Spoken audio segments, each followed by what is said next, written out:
Thank you all.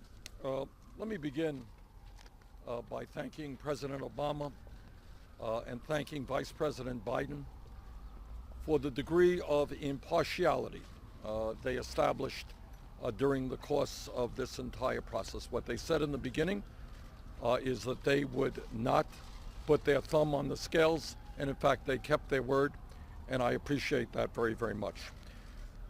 Our campaign has been about building a movement which brings working people and young people into the political process to create a government which represents all of us and not just a handful of wealthy campaign contributors.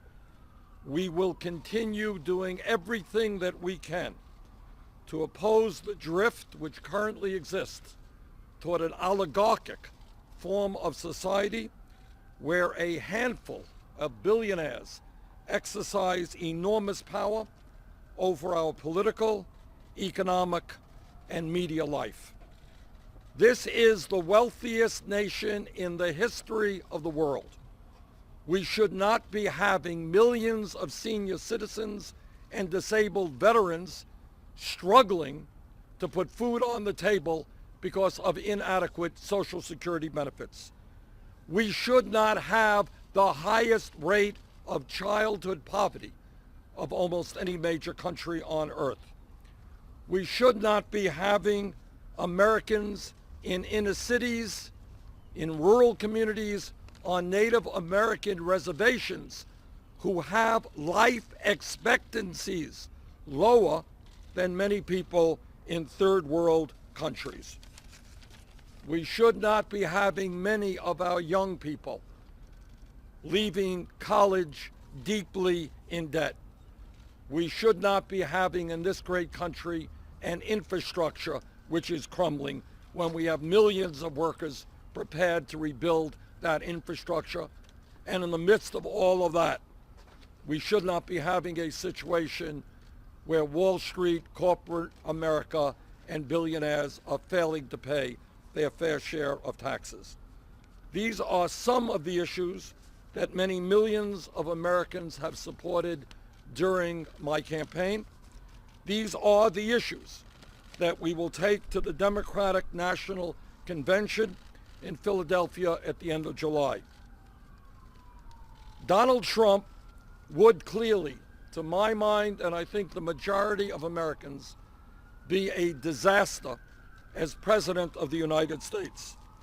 It is unbelievable to me, and I say this in all sincerity, that the Republican Party would have a candidate for president who in the year 2016 makes bigotry and discrimination the cornerstone of his campaign.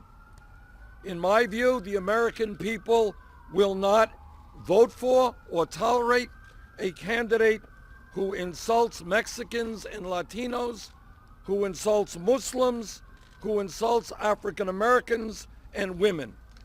Needless to say, I am going to do everything in my power, and I will work as hard as I can to make sure that Donald Trump does not become president of the United States.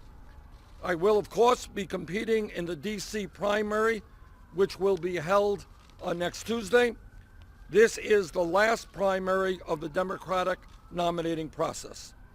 The major point that I will be making to the citizens of the District of Columbia is that I am strongly in favor of D.C. statehood. The state of Vermont, which I represent, has about the same number of residents that Washington, D.C. has, except we have 2 United States senators and 1 congressman with full rights, while D.C. does not. That does not make any sense. Also, I look forward to the full counting of the votes in California, which I suspect will show a much closer vote than the current vote tally. I spoke briefly to Secretary Clinton on Tuesday night, and I congratulated her on her very strong campaign.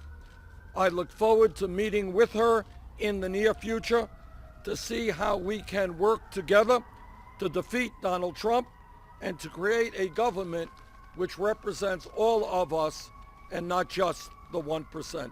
Thank you very much. Senator Sanders, how much longer do you intend to stay in the race, Senator?